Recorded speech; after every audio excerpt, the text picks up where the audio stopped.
This story was told to me by one of my good friends who has Navajo background on her father's side. It happened several years ago when she was spending the last 2 weeks of summer visiting relatives on a reservation in New Mexico, and is by far one of the creepiest things I ever heard.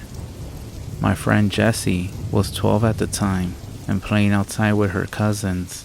They were tossing a frisbee around, and one of the younger kids threw it too hard. It flew over the fence and was swallowed up by a small grove of oak trees.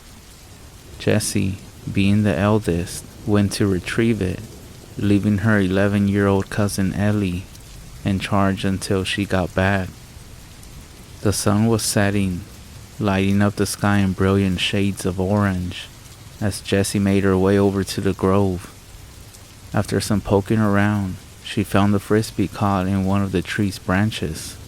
As she climbed, she began to sing an old Navajo song, but stopped singing when her body suddenly went cold. That's exactly how Jessie described it to me. Cold, as if she'd been dunked in ice water. You know that annoying scary story cliche of feeling like you're being watched? Well, it's only cliche because it's true. Jessie could feel a pair of eyes following her, even when she looked around her and saw nothing. Seriously creeped out, she grabbed the frisbee and ran back to her grandmother's house, just in time to see the old woman step into the porch and call for the kids to come inside. However, the true horror didn't start until several hours later. Jessie, her cousin Ellie, and Ellie's little sister Clara were asleep in their grandmother's guest room when Jessie woke up to the strangest sound she had ever heard. She described it to me as a cross between radio static and the noise an old movie reel makes. At first, it sounded distant, but after a minute or two, Jessie realized it was getting closer. Beside her, Ellie rolled over and said, "What is that?" "I don't know," Jessie whispered. They waited, holding their collective breath. By now, the sound was right outside the window, and that's when Jessie realized it was singing. At this point in her retelling of the story, Jessie went white and began glancing over her shoulder. She told me the song was the exact same one she had been singing in the tree grove earlier. It sounded so wrong, she said, rubbing her arms as if a cold breeze had rushed by her. Remember when we listened to that clip of the very first recording of a human voice? How weird it sounded? When I nodded, Jessie added, "It was like that, but a little clearer." Somehow, that made it even worse. Jessie and Ellie were both terrified, while Clara, unaware, slept on. Through the thin blue curtain over the window, they could see the dark shadow of something peering in at them. To this day, Jessie can't explain what motivated her to get up and see for herself, especially because she was scared shitless. Ignoring Ellie's protest, she slid out of bed and walked across the room on shaky legs.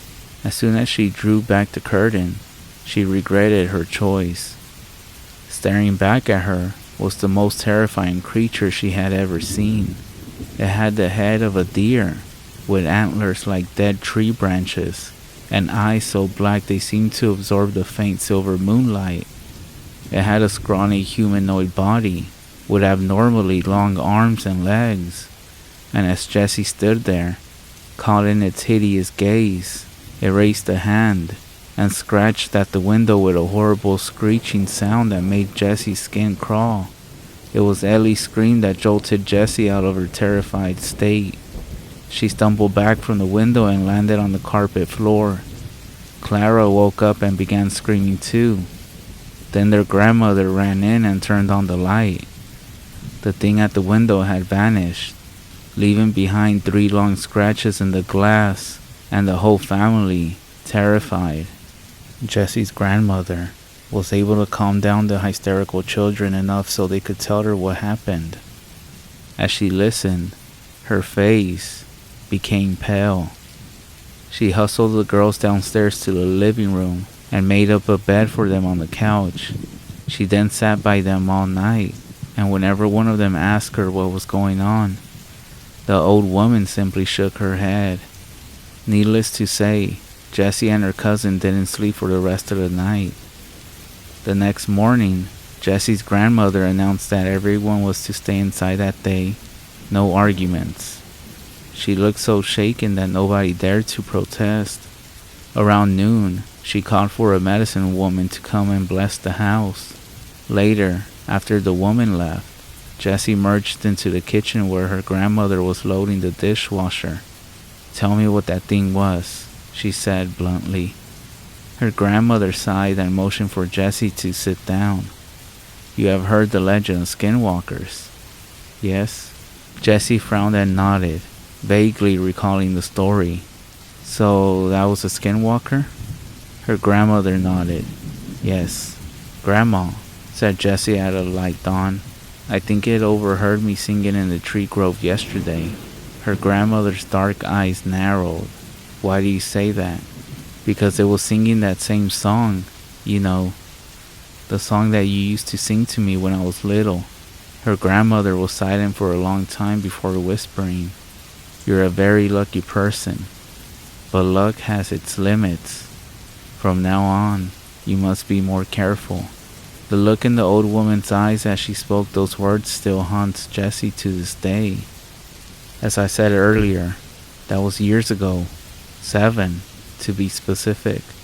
Jessie has returned to the res many times actually, each without incident, but she has never set foot in that tree grove again, and most likely never will. Jessie's grandmother died this past March at the age of 87, and Jessie later moved in with her auntie for the summer so she could help clean up the old house, which the family was going to rent out. She had been there for about a week when I went down there to visit her.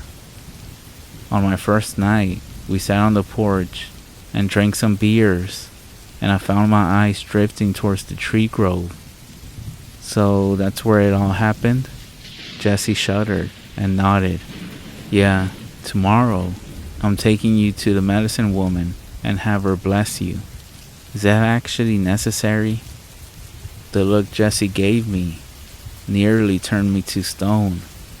"You think nothing will happen to you because you're white, but when you're in Navajo land, you're in Skinwalker land. Take caution." I nodded. That night, I swore I heard radio static outside the house. When I brought it up to Jessie the next morning, she didn't speak, but grabbed my arm and practically dragged me to the medicine woman, where I was blessed. Nothing happened for the rest of the trip, and I went back to the city. I didn't post this here with the intention of teaching a moral, but I suppose if there is something to be learned from the story of the singing skinwalker, it's that there are things out there we can't explain. The look in Jessie's eyes when she recounted her experience and told me everything I need to know, what she saw, truly horrified her. And all I can say is, I'm grateful I didn't have to go through it myself.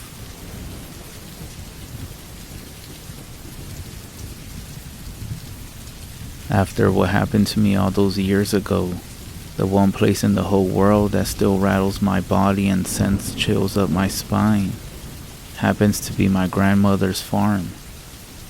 When my parents and I would go visit my grandma's one-story farm every 3 years, I was put in the same room. The room and all its velvet blankets and puffy pillows had a cozy vibe to it, along with the rest of the house.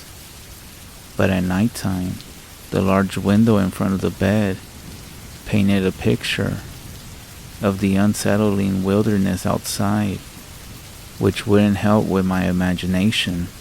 And ever since I was 6, my brain terrified me with that imagination, using vivid nightmares, sleep paralysis, and everything else in between.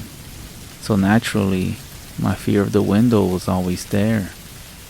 You see, most kids have monsters underneath their beds or in their closets. But at my grandma's house, there was something that lurked outside that window. The first time I ever saw it was at 2 in the morning. The creature, which I assumed was just in my head and I was imagining, was at the edge of the woods staring at the window. It was a goat, standing on 2 legs. Its body had the shape of a human, and its claws dangling around its thighs. I slammed my eyes shut and covered myself with my soft blanket, waiting for the thing to evaporate from my imagination. As you can guess, I was tired by the time I woke up. That morning, when my parents were at the town's Walmart, and I was trying to forget last night's experience, I had a pleasant conversation with Grandma. We loved to talk, and we had a special type of chemistry that transcended our generational differences. Curious about her farm, I wanted to know about all her animals. Well, we have all sorts of animals, she said with a grin. I have chickens, peacocks, sheep, hogs, ducks, horses, ponies. I have just about any animal on this farm, besides any kind of goat. You said any goat? I said, recalling the form outside my window. Why don't you like any goats? Can't you milk them and make cheese? Grandma's face darkened, and she stroked her fingers through her gray hair as her eyes stared into space. Well, according to some people, after God created sheep, the devil, in an effort to desecrate God's sheep, created different kinds of goats. Angry after the devil disgraced his sheep, created a wolf to eat the goats. In a massive tantrum of rage, the devil bit the tails of the goats, marking them as an unholy animal. Then, with a quizzical and hard to decipher face, she said, I thought you would have seen it by now, haven't you? I knew what she was talking about right away, and it seemed I would burst into a fit of scared shrieking and crying at the thought of my grandmother confirming the thing outside my window was actually real. I tried to rationalize the situation, thinking the goat-like creature was just a dream, and that what my grandma said was unrelated. But at the sight of my distress, my grandmother destroyed that idea with the opening of her mouth. It won't hurt you if you stay inside at night, so there's nothing to worry about. It was supposed to be a comforting statement, but her actually confirming this made it worse. Grandma pretended to forget the conversation, never speaking of it for the rest of the trip. When the night came, I decided to sleep in my parents' bedroom, where the bed faced away from the window, but I swear I heard a glassy tapping from behind me. Lucky for us, my parents and I left the farm the next day, leaving behind the forest and fields of Maryland.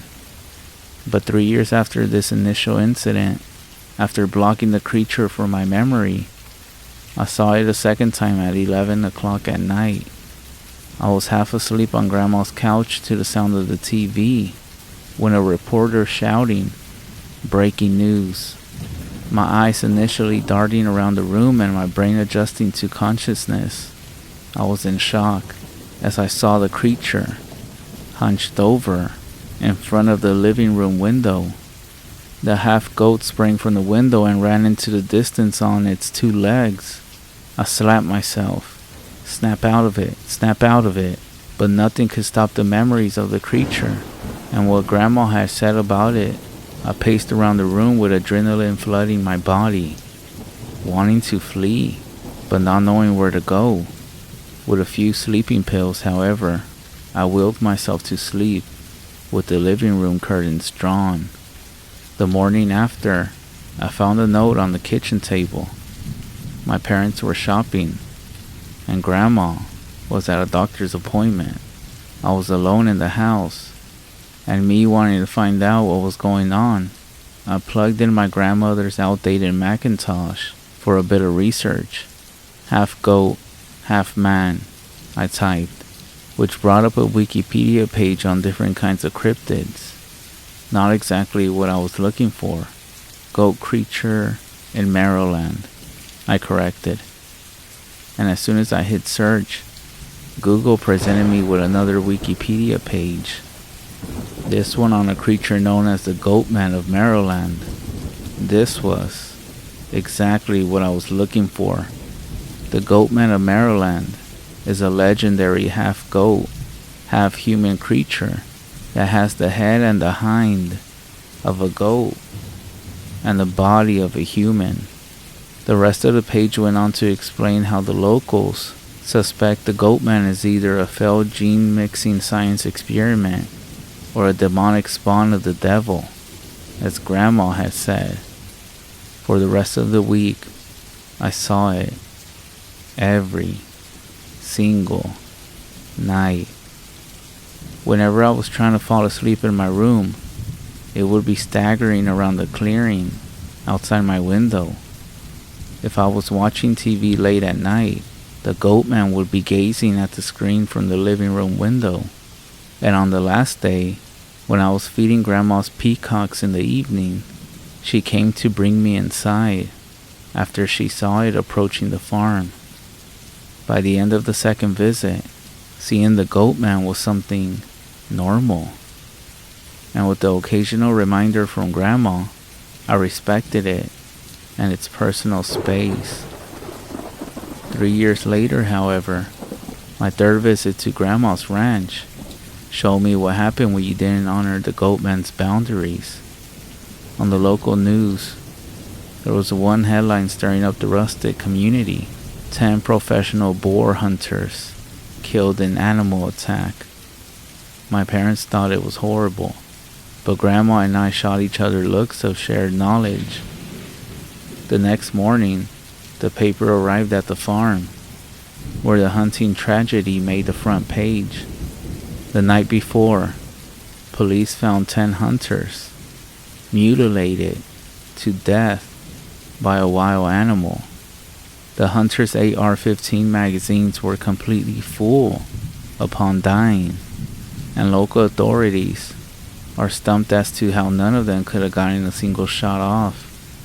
My parents, who had no knowledge of the goatman, had no idea what caused the attack, and were as ignorant as the rest of the investigators. So I had to ask Grandma why my parents hadn't seen it yet. Well, she said, the creature only appears to those he finds interesting. You have to understand it can change its views on people. I have these scars from when I was a little girl, but after it got used to me, it stopped. My parents, who were your great-grandparents, were demoted to the low end of the thing's opinions. Their passing and my survival go-to show how unpredictable it can be. I was shaking, even more freaked out by that. The thing had attacked Grandma when she was young, and it seemed like the goatman could change its opinion of me in the blink of an eye. It almost seemed like I had developed something with the creature during my last visit by seeing it all the time and watching TV with it. And not once did I ever go outside at night when it was in charge of the farm. I respected it. Could it really forget all that? Or was I reading into Grandma's statements more than I should have? In the visits following that year, I read some news articles about mutilated hikers, missing campers, and farm animals turning up dead. The goatman was getting more aggressive. One time, the creature looked right into my soul with its black, empty eyes, and for the first time since my initial viewing of it, my body gave to the most feared dread I had ever felt. The more violent the news stories became, the more I felt that the goat was getting more aggressive. Grandma even ended up buying more curtains for the house, acquired a better lock for the door, and actually went to a shooting range to learn how to use a shotgun. It came to the point where I was trying to make peace with the creature by leaving pig food in the field for it to eat, but instead, it snatched one of the hogs from the pig pen and ran into the woods. On the last day of the visit, I woke up to the sound of ear-splitting banging on the front door. Grandma was gripping her new shotgun, and with my dad holding a baseball bat, they waited for the intruder to burst through the door. Yet the banging subsided after a few minutes, the chirping and croaking of insects and frogs replacing it within the hour. After that incident, we didn't visit the ranch for 5 years, and I was nearing the end of my high school by then. My parents actually encouraged Grandma to move out of the house in light of people in her town being discovered murdered in their own homes. But being the stubborn grandma she was, she decided to go against it. Besides, she thought she knew how fortified her farm was. A few weeks ago, we returned to that awful farm, finding barbed wire on the outskirts of the field. There were fewer animals now, and I swear some of the surviving pigs had faded scars on their bodies from scratches, stabs, and bites not even the most vicious bear could manage. I was more jittery than I ever been in my life, and it was all because I knew that goatman was scheming someone in the deep woods, sensing that I had arrived on its land. I spoke with Grandma, who showed me a newspaper talking about how the FBI was getting involved in the murder investigations here, and that the criminal would be behind bars soon. However, as Grandma told me, other farmers around town were speaking about how the FBI's true motive was to cover up the real culprit. When we were having dinner, I poked at my food, ignoring the discourse my family was having. Afterwards, I went to my room and made sure the door was shut before I hopped into bed and waited. After hours of anticipating, in the field beyond my window, the monster dragged the bloody body of a peaceful doe into view. The goatman ripped the deer's intestines out and bit into the insides with its evil-loving fangs, spilling blood onto the moonlit ground. It turned its head to face my direction, hurling a piece of deer at the window. I jerked as blood splattered against the pane like a sheet of rain, startling me to full awareness. Me rushing from my bed to get a closer look at the field, I saw the goatman had left behind the body of a deer. It was mocking me, and I was sure of it. I settled back into bed with the blood sliding down the window, wrapping myself in my blanket as if it was armor, and getting ready for whatever might happen next. I have no idea how, but I drifted asleep with a piece of the creature's latest meal stuck to my window. That was when I had the worst nightmare any human mind could produce. It was a once-in-a-lifetime dream of horror, where the creature had crept into my room and was slicing chunks of muscle from my limbs and carving blocks of flesh out of my torso with its claws, choking me with its horns.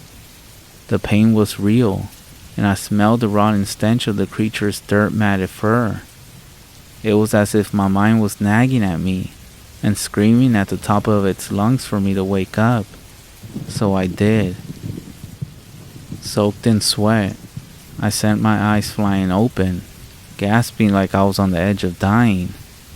As I scrambled to see any sign of the goatman's presence outside, I panicked upon seeing several inconsistencies with how the room was when I went to sleep.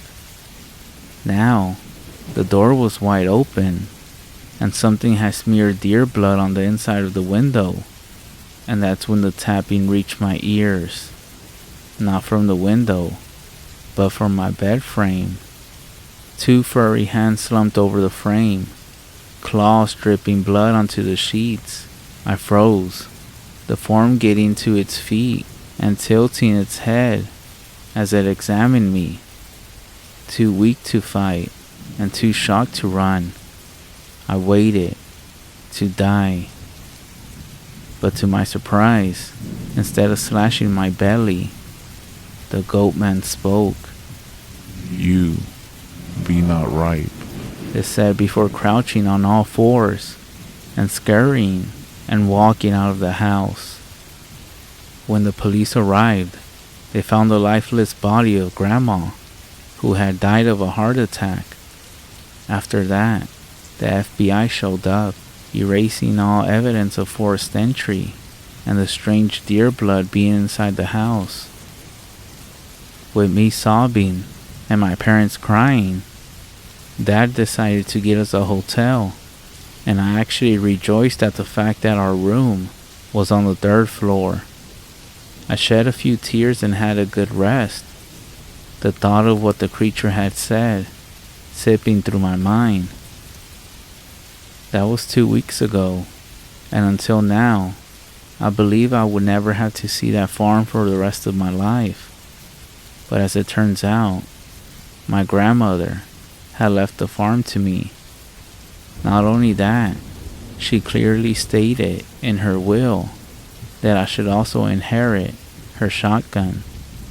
I don't want to go back there, but because she died, I feel a weight of guilt dragging me down. My heart desires for me to follow her last wishes, and they involve going back to Maryland with her gun.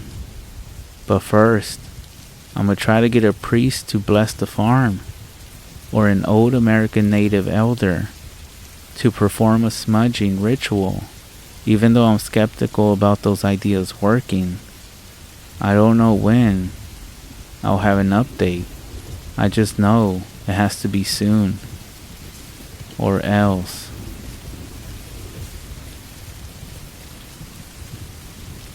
I wanted to share something that I experienced as a child.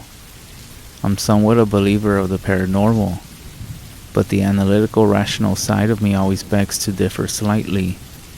This story is also very true. My grandmother isn't one to play around, especially about something like this. I'm not sure if you all will believe me, but I do want to say that this absolutely scared the crap out of me, and still actually does. So I thought I would share. I apologize in advance if I don't format my story correctly, or isn't as eloquent as other stories. I was about 10 or 11 years old at the time of this story. My mom wasn't home. I can't remember exactly where she was, but it was just me and my grandma on this one night. It was around this age that I had discovered whistling, how to do it well, and I found myself doing it quite often. At nighttime though, my grandma didn't like me doing it, and kept telling me not to whistle at night, and how it wasn't good. Despite her countless warnings, I just couldn't stop. It was a bad habit that I found myself doing without even thinking. So I'm not sure if you guys know already, but apparently whistling at night is really bad. My grandmother said that when you whistle at night, it's basically an invitation for the spirits to come to your house, or something like that, around that definition. Now, my grandmother is a firm believer of the paranormal. She has experienced a lot of stuff, but being young, I obviously didn't know that. Just as a side note, she has this thing with mirrors at night, and avoids them. It's really bad apparently. I'm pretty sure it stems from a deep cultural belief, one of which I have almost no knowledge of, as I was born in a different country, and so I'm not subjected to her cultural beliefs. After the whistling incident, and realizing my grandmother doesn't do certain things, for no reason, I developed a fear of mirrors, even though I didn't really know why. I know it's kinda stupid. I might ask her one day. Moving on, being the dickhead that I was at the time, I didn't listen, most likely due to the fact that I didn't really believe that such a thing was possible. This night was no different. I was whistling to my heart's desires. Everything was going as normal that night, and I slept in the room at the very back of our house. My grandmother was in a room just outside of mine. It was kind of like a sitting room. I'm not sure what Americans call it. The lounge, I guess. I was sleeping away until my grandmother shook me to wake up. I'm a very heavy sleeper, but when she began to wake me up, I got up right away, and that never happens. As soon as I woke up, I could see the fear and shock in her eyes. I will never forget the way she looked at me. She told me I couldn't sleep in that room, and instead made me sleep with her in one of the rooms at the front of the house. So the rooms from the front to the back were pretty far away. Initially, I was confused, like, why can't I sleep in that room? And why did she look so scared? She didn't tell me that night, but the next day, she asked me if I heard anything that night, and I said no. She then told me that while she was in the other room, she heard someone standing right outside my window, whistling. I always wondered what would have happened if my grandmother wasn't there, or if she didn't hear it. Even though I wasn't a witness to this, I truly do believe her. And ever since that day, I don't ever whistle at night again. By the way, I did some research on the mirrors. I found out that if you sleep in a room that has a mirror in it, and that you can see it from where you sleep, and an open window, you're basically calling your dead ancestors to come knocking. So let this be a warning. If you're in bed tonight, in your own room, and you can see a mirror from where you're at, I would recommend you get rid of it. That is, if it's not too late.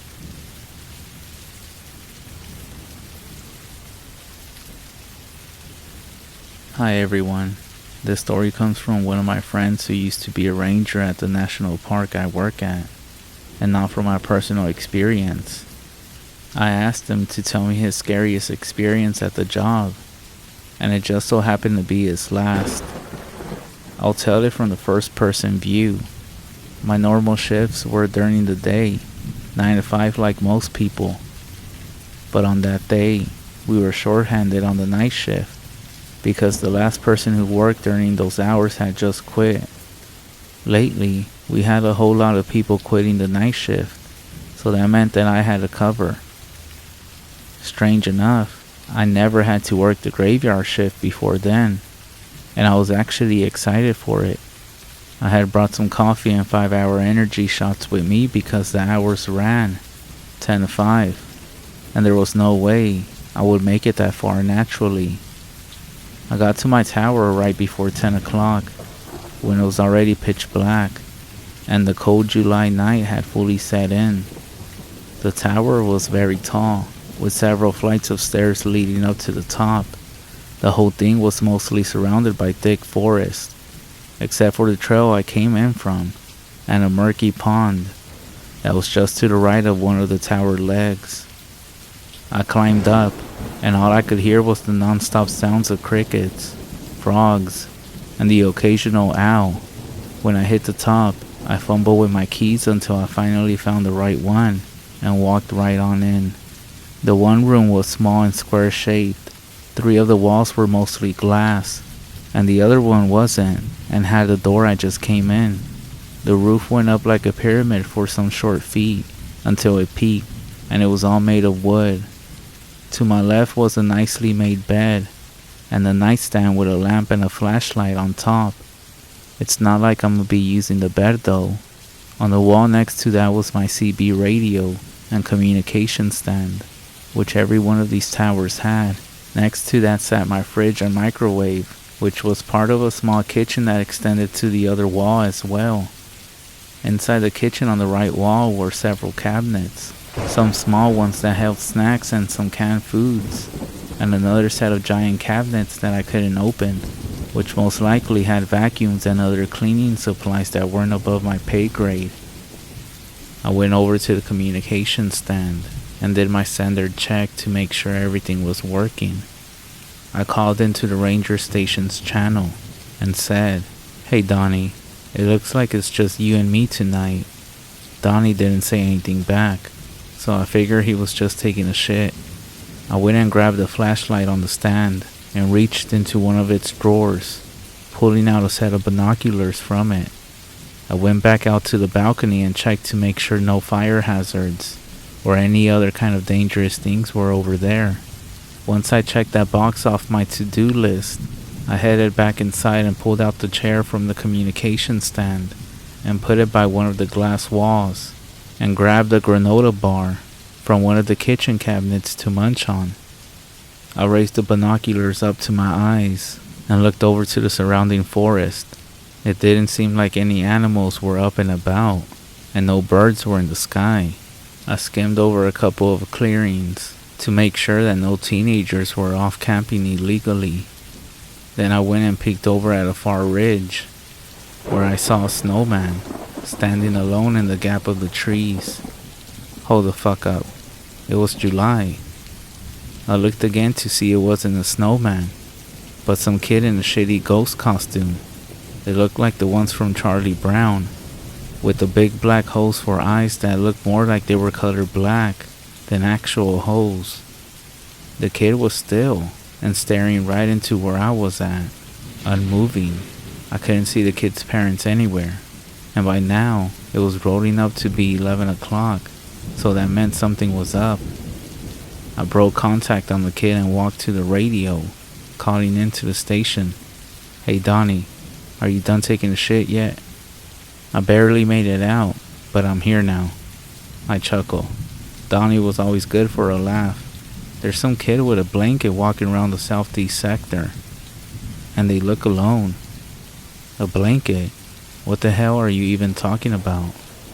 It's a ghost costume. It's got the black holes for eyes and stuff. You mean like the Charlie Brown costume? Can you check it out? Yeah, I'll go and see what's up. I'll call in on the walkie-talkie to tell you what I see. Roger that. I turned off the radio and crossed over to the nightstand drawer to grab the walkie-talkie. Once I had it, I sat back down in the chair and put the binoculars up to my eyes, zooming in to where the kid was. The ridge was empty, with no kid in sight, which I knew would make this 1,000 times harder. I pulled up the antenna on the walkie-talkie and dialed to the right channel. Donnie, you hear me? Yep, loud and clear. I'm getting close to the sector. I'm heading up to a ridge for a better view. Perfect. That's where I saw the kid, but they moved on since then. Well, I'm just gonna check around to see if I can find anything. I watched as Donnie came over to the ridge, waving his flashlight around the dark, until he looked towards the tower and shrugged. Nothing over here. Damn. Hopefully he turns up again. Until then, I'll just notify the police and check with any missing reports. Alright, I'm gonna go back to where Donnie's voice cut out, and I saw his flashlight turn off in the distance. The spot where he was at was swallowed in by darkness. Donnie, are you there? I heard no response, and I quickly rushed outside the door and around the corner to where I saw him, yelling his name, only to hear my voice echo in the woods. And that's when it hit me. There wasn't a single other sound in the whole forest.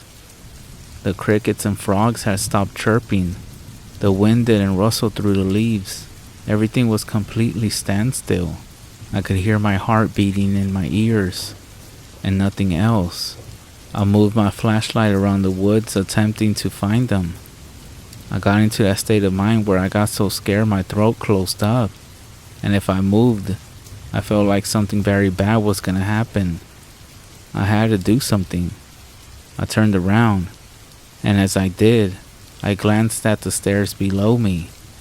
At the bottom of the stairs stood a skinny, horrible, angled woman. She was tall, dripping with water, with black hair and dark, murky blue skin that was stretching across her bent and broken bones. Her gray dress was shredded, and her black shoes were muddy and wet. And her face, her eyes were milky white, and her mouth hung wide open like a snake, like her jaw had been broken. She let out a blood-curdling and ear-piercing scream of agony, and began to shuffle up the stairs so fucking fast that I snapped out of my fear lock and I ran the fuck back inside, slamming and locking the door behind me.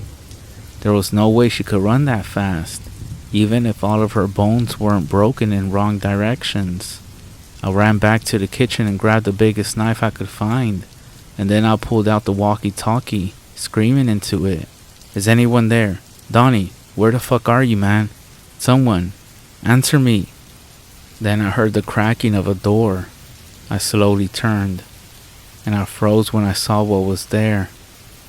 The door was still there, locked and shut, and had been completely undisturbed.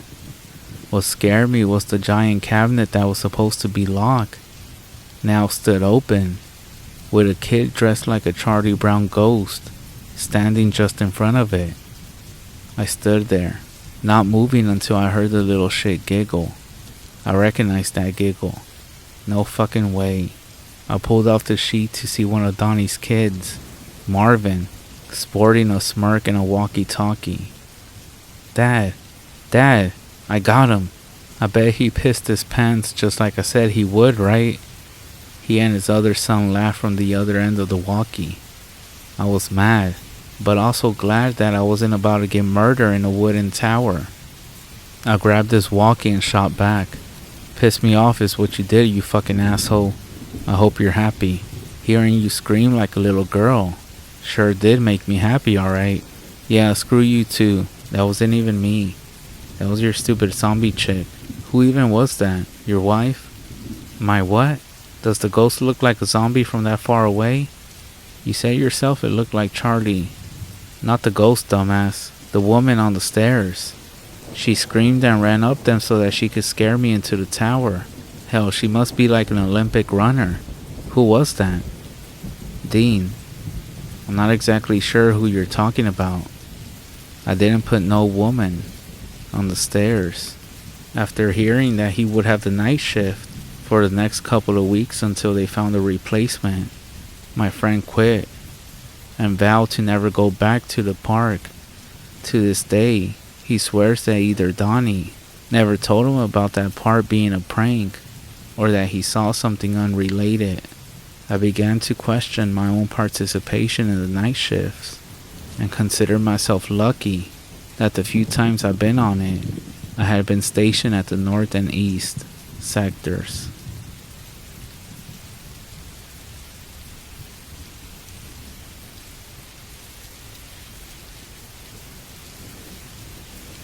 Yenaglooshi is a forest in far north Norway. I recently moved to Laxalev for work. Even though it was January, I figured that since I was out in the wilderness, that I might as well go out into the woods to explore a bit.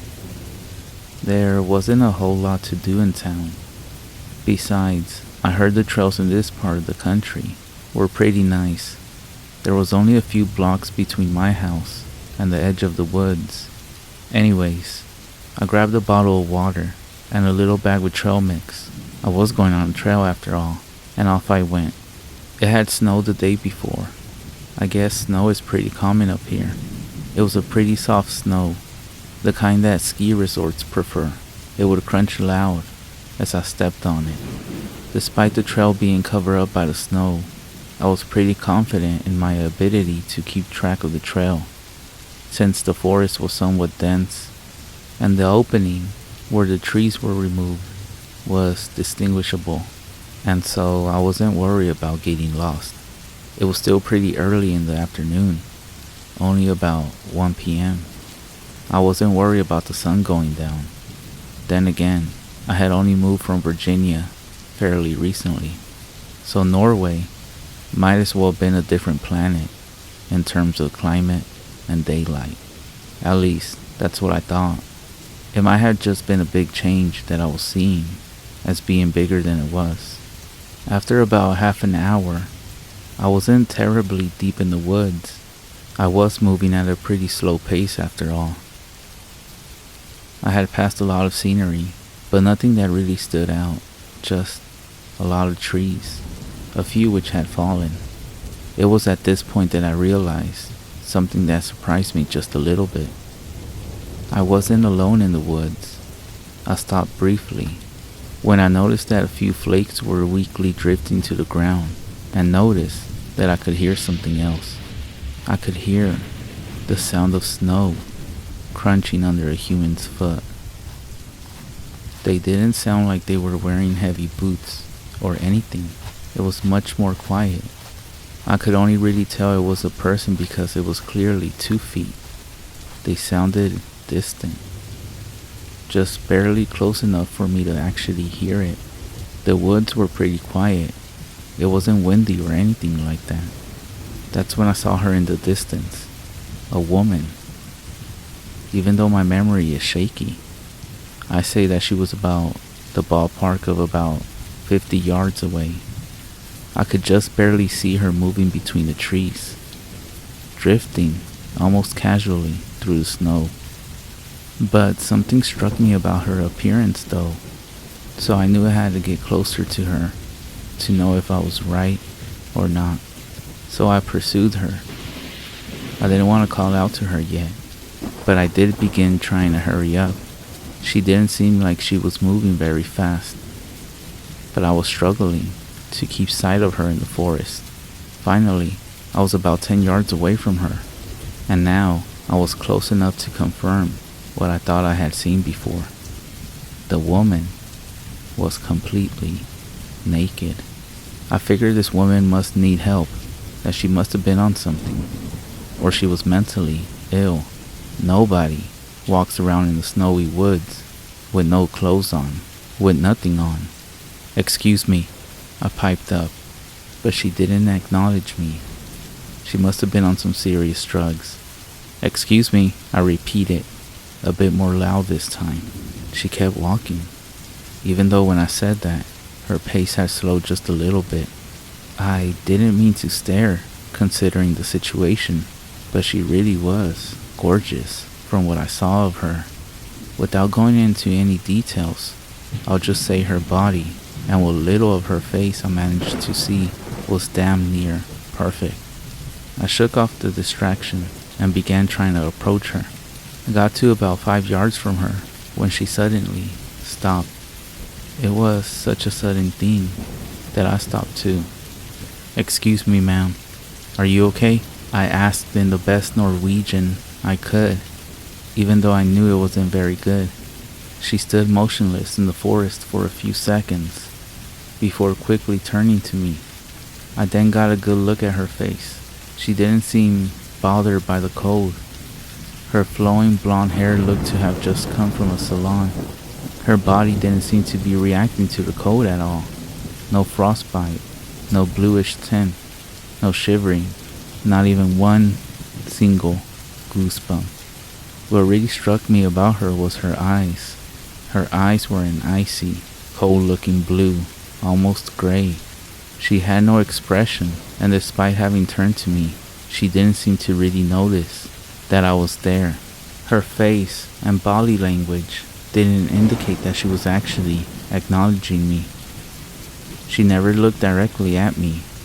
I figured that she must really be on some serious drugs. I stopped for a second or two to think of what she might be on, before remembering her current situation. Ma'am, are you alright?" I repeated. No response. "I can call a hospital for you if you need me to," I offered. At that point, I realized that I didn't bring my cell phone with me. Shit, what would I do now? I had no way of contacting authorities with this drugged up naked lady in the middle of the frozen woods, but I didn't feel comfortable just leaving her out here to go and get help. What if a search team wouldn't be able to find her in time? How long has she been out here anyways? I figured that my best option would be trying to get her to follow me back to town. "Ma'am, would you like my coat?" I offered. It was better than just letting her freeze, after all. She didn't react to my question at all, despite the cold. I took my coat off and began to approach her. That's when I noticed something I didn't notice before. Her fingers and toes now seemed to be a blue color. She didn't seem at all frostbitten not a moment ago. Where did that come from so fast? I knew I had to get her out of here, and fast. As I got closer, there was more frostbite I hadn't noticed before on her nose and ears. Suddenly, she turned away from me and began walking away. "Hey, wait!" I called out to her. No response. Suddenly, Her pace quickened. A few seconds later, she was running. And a few seconds after that, she was out of sight. "Damn it," I shouted. I would have to try to follow her footprints in the snow now. But that's when I noticed that she wasn't leaving any footprints. What the hell was going on here? A naked lady walking aimlessly in the middle of a Norwegian winter with randomly appearing frostbite, and she wasn't leaving any footprints? Was she on drugs? Or was I? I thought about just turning back and trying to go back to town, but I still thought it would be better to find her and lead her back. I would just grab her and carry or drag her if necessary. I wasn't gonna let this lady freeze to death while I could do something about it, even if she was apparently levitating. It was then at that point that I realized that I didn't know where I was. In my attempts to get to her, I had lost track of the trail. Well, now I felt stupid. My own footprints, I thought. I turned around and found that my footprints were also gone. My trail now just started where I was standing at the moment. Had the snow filled them in, or was I going crazy? I know for a fact, though, that I wasn't levitating. It was at this revelation that I was becoming afraid. Something was, seriously, wrong here. What could I do now? I didn't know where the lady was anymore, and I didn't know how to get back to town, even if I did find her. This place is a big expanse of forest. It eventually extends back to a mountain range. Unfortunately, the trees were too thick to see the mountains for reference. Where the fuck was I? I could see one thing, however. The sun was starting to go down. The sun goes down pretty early around here. I guess it was a mistake to go out this late, since I figured I would have been home by now. I decided that all I could really do was just start walking the same direction I thought I had come from. I picked the direction that had been directly behind me when I lost sight of the woman. I figured that if I could find the trail, it would be easy. But I felt terrible leaving her that way. But I needed to know where the hell I was before I could effectively help her. I was now considering just rushing home and calling the authorities to be the best available option. But first, I needed to find home. I walked for what felt like hours, through snow and trees, without ever finding the trail. I didn't know if my mind was playing tricks on me, similar to my footprints disappearing, or if I had actually gone in the wrong direction. I paused to look around when I noticed a woman walking off in the distance. Relative to where I was, she was at 3:30, about 20 yards away. I stared at her for a few seconds, realizing that she was actually looking at me. The fact that she was looking at me was creepier than when she wasn't. I was frozen in place, too confused to approach her. I knew I needed to help her, but I wasn't sure if I wanted to anymore. All of this seemed so off. She then began taking a few slow steps towards me, to where I was. I don't know why, but I was getting scared now. I took a few steps back to attempt to match the ground she was gaining on me. She didn't seem determined to get to me. In fact, despite looking at me, she didn't seem like she actually noticed me. I was, for some reason, apprehensive to turn away from her and just run. I was still clinging to the idea that this was just some normal woman, out of her mind, on drugs, who also needed my help. My own pace was beginning to slow down. I don't know why, but I wanted to get away from her, for some reason. But my body just wasn't moving the way it should have been. On top of that, I was so cold. It was like ice was forming in my blood, and she was catching up to me pretty quickly. "Ma'am, if you need help, I can help you," I said. "We can get back to town. Lac Celeb, you know where that is, right? It's just on the outside of the woods here. Do you want me to help you?" No response. I looked down and noticed that her hands and feet were frostbitten. There was also patches of frostbite all over her body now. Had her condition become more severe? When she got closer, the frostbite was also on her lips, turning them a blue color. Her chest and face were slowly becoming flushed in a frosty blue. "Ma'am, your frostbite is getting worse. We need to get you to town. Here, take my coat," I said. I was actually becoming panicked at her bizarre behavior and this entire situation. There really was something severely wrong here. A large clump of snow fell from a branch above my head and crashed on my head. It didn't hurt, but I had to wipe the snow from my eyes. It took little effort getting it out. I looked up from my struggle to notice her now standing very close to me, nearly 3 feet away. That's when I lost it. I began to will myself away from her. I took off running, not caring which way I was heading anymore. As long as I could get away from that monster, that thing. She wasn't human, or if she was, she wasn't a normal human. When I looked up at her that time, her body was completely covered in frostbite. Her entire skin was a deep blue color, patches of decay. Her forearms down and her legs on down were skeletal. Her face was mutilated by frostbite, her ears and nose missing, the rims of her lips missing. Her chest was actually missing entirely, with a large patch of mutilation carved into her chest by frostbite, exposing just a small amount of her rib cage. I was just about out of my mind. I was actually running now. I had no idea where I would end up. I was just hoping to find the edge of the woods before she might have found me. I couldn't tell at all if I was getting closer to safety or further into the woods. Then I kind of wondered if just escaping the woods would be enough. Would she follow me out? I didn't know what to think anymore. That thing, obviously, wasn't human anymore, assuming it ever really was.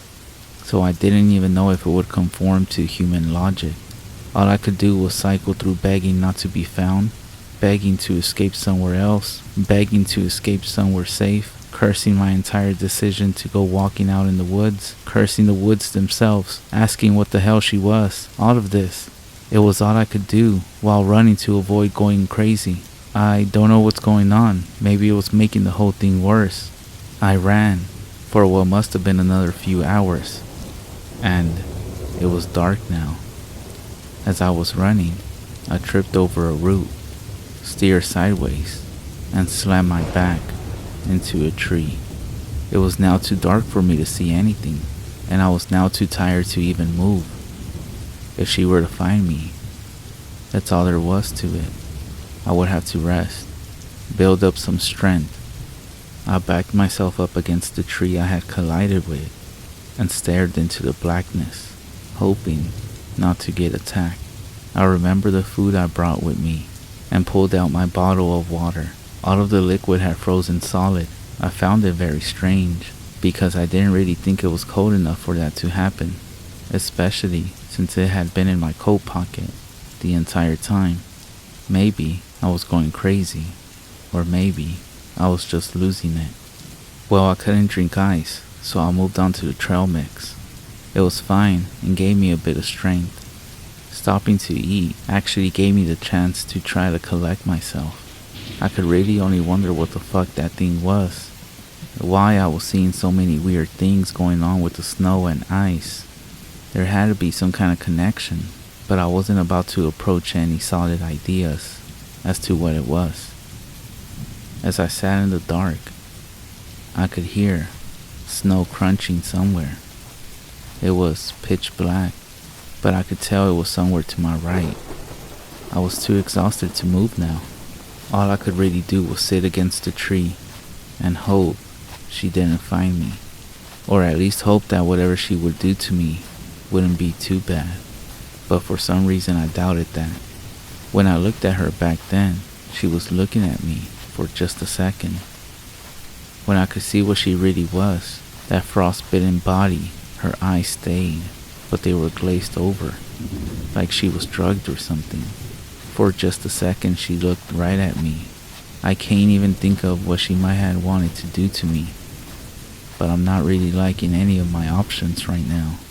As I sat there, listening to the distant crunching, I focused so intently. I could feel every single snowflake that was hitting me. They seemed to be getting colder, somehow. The entire forest seemed to be dropping in temperature. I honestly wasn't sure I would live to see her catch me. I might end up freezing first. I was trying to think that maybe I shouldn't just be sitting here, but I couldn't decide which was more dangerous, walking around hoping not to be found, or sitting in one spot hoping not to be found. I wasn't sure what to do either way. I looked behind the tree to still see nothing in the dark. I was pretty quickly darting my eyes and head around, desperately trying to get a visual on something, anything. I couldn't even see the tree I was leaning against. It must have been a new moon or something. I was so paranoid. I was pretty quickly losing track of time. I had no idea what time it might be, but things were starting to get blurry. At some point, I must have fallen asleep, because out of nowhere, I opened my eyes to see broad daylight. In hindsight, I kinda wish I'd been able to stay awake. Even though nothing happened, something easily could have. In fact, whatever that thing was, seemed to have such a good grasp on the woods. I'm actually surprised she didn't find me. The only thing I can really think of is that she must have found me, but thought it would be too easy if I was sleeping when she did it. I looked to my right and saw footprints in the snow. Not a trail, just two footprints, side by side, like somebody was hovering over me, landed right there, and flew away. Was she watching me the entire night? Fuck that.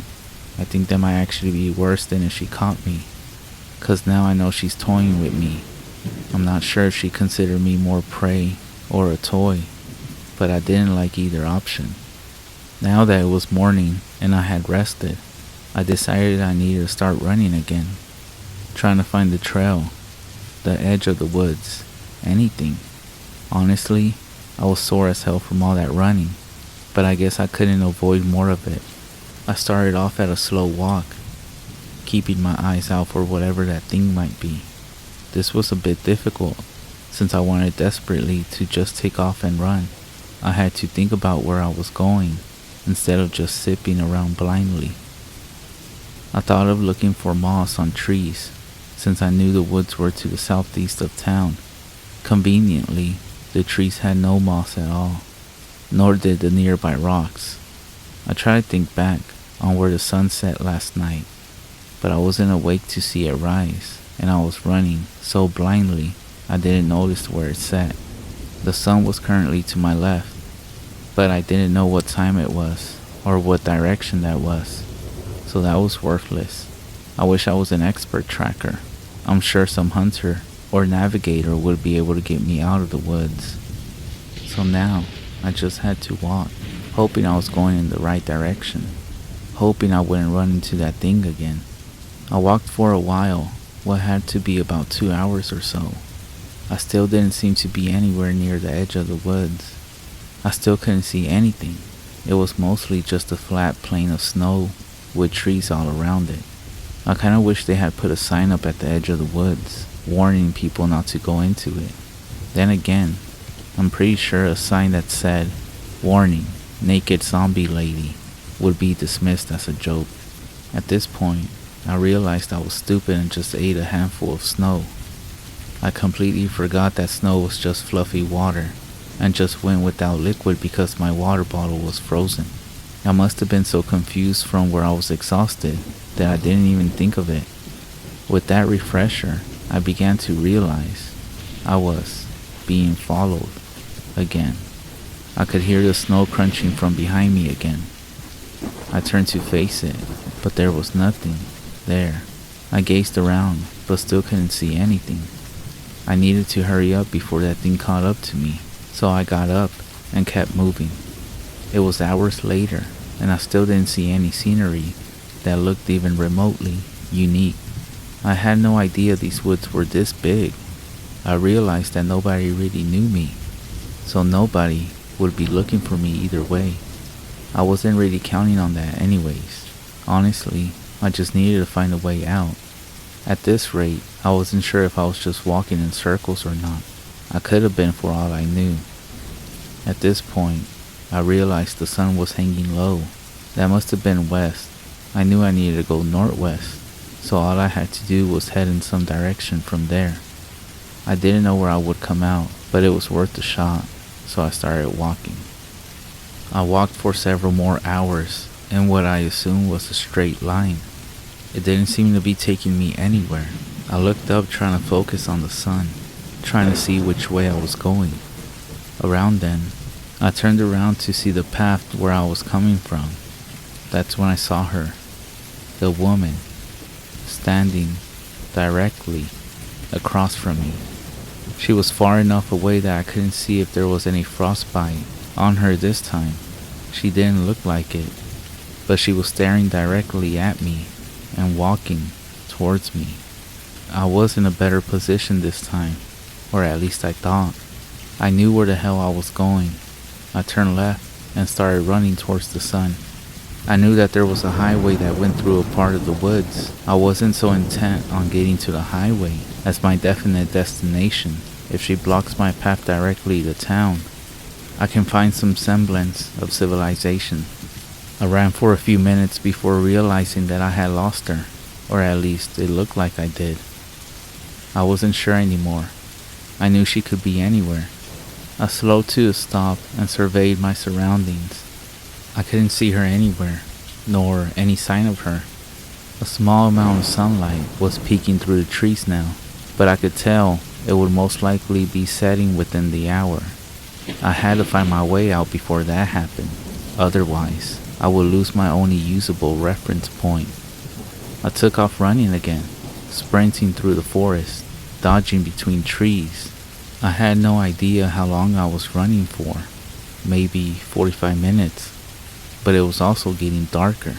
I was losing light and my ability to navigate. I could only try to keep running in a single direction, and then just keep going that same way once the sun was down. I felt I had a pretty good system now. Surely, I couldn't get lost if I kept in a straight line. The only thing I really had to worry about was getting interrupted. At that point, I crashed into a tree. I had been running for hours. I must have been tired again. My coat wasn't really protecting me from the environment the way it should have been also. As I slowly rose to my feet, I saw an opening in the trees. It was the trail. I had finally found it again. I climbed back to 2 feet and staggered onto it. I felt a lot better knowing I had found a sign that I was on the right track. I then realized I had something of a conundrum. Should I really follow the trail, or should I keep going in a straight line the way I was? I remember seeing a map of the trail outside, seeing that it wasn't just one trail, but a huge network. I don't remember any specific directions, but I knew that just blindly following the trail might not necessarily be a good idea, especially now that I was already on a good path. I decided the trail could screw itself and kept walking in a straight line. It was also very dark now. I could barely see. I couldn't quite move as quickly as I was before, but I wasn't about to just stop. I didn't trust my safety to that monster. It was now practically pitch black again. I didn't know what time it must have been. I had been switching between walking and running for more than 24 hours now. When the fuck would these woods end? These woods couldn't have been this expansive. They just couldn't have been. I must have been just completely lost at this point. I didn't know what to think at that point, and I still didn't know, to be honest. I was lost in thought, and then I realized the sun went down. The night wasn't quite as dark as the night before, but it was still nearly pitch black. I wouldn't just be running blindly anymore, so I kept walking straight. I felt in front of me for trees, groping blindly like an idiot. I must have looked like one to that sadistic bitch. I went on grabbing at nothing for several hours. It had to be past midnight when I felt something that wasn't natural. I felt a quick brush of a wispy, spiderweb-like form. It was hair. That woman's hair. That thing's hair. I stepped back for a second, looking around in the darkness. I couldn't see her anywhere. I could just barely make out the trees around me. I stood mostly blind, helpless against this monster in the dark. At this point, not being able to see her was worse than actually seeing her. That paranoia that grips you as a little kid in your bedroom, staring at the closet, waiting for the boogeyman to come out and eat you. I finally took a step, not feeling any sign of her anywhere. I kept taking a few very slow steps, trying to make some kind of headway. At this rate, I wasn't sure I would even notice if I was out of the woods or not. I could be standing in a field and I might not really notice. I debunked all of this when I felt the bark of a tree in front of me. I began maneuvering around it, keeping at its base to avoid losing my direction. As I rounded the trunk, I felt something. I felt two icy cold, skeletal hands lightly caressed the sides of my neck. I felt what must have been, whatever the fuck that thing was. Its shredded lips lightly kissed my ear. At that moment, I fucking lost it. I turned around, took a swing, hitting nothing, and turned back, taking off running. Kinda funny how quickly I abandoned my plan of just staying slow. I have no idea what the fuck that thing wanted, but it wouldn't be getting it from me. I sprinted through the woods, occasionally bumping into the edge of a tree, heading where I prayed, which was northwest. I was in a full panic, just barely keeping it together enough to remember where I was supposed to be going. It was a flashback to the night before, where I just ran blindly and got myself lost as I was. At least now, I could hope I had stayed in the right direction this time, but I wasn't banking on it. I had to avoid trees in the dark, hoping that lady wasn't behind me or in front of me. But that might be the thing that made me panic the most. The idea that I would just run right into her in the dark and never see her coming. I couldn't shake that feeling. I never felt like she wasn't right next to me. I knew she was always somewhere close by, watching me, waiting for whatever she wanted from me. At some point in the dark, I suddenly ran right into something. It was low and hard. It seemed to be a big rock.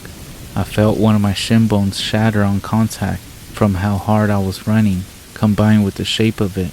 I went flying over it, rode over the top of it, and landed in what seemed to be a collection of smaller rocks.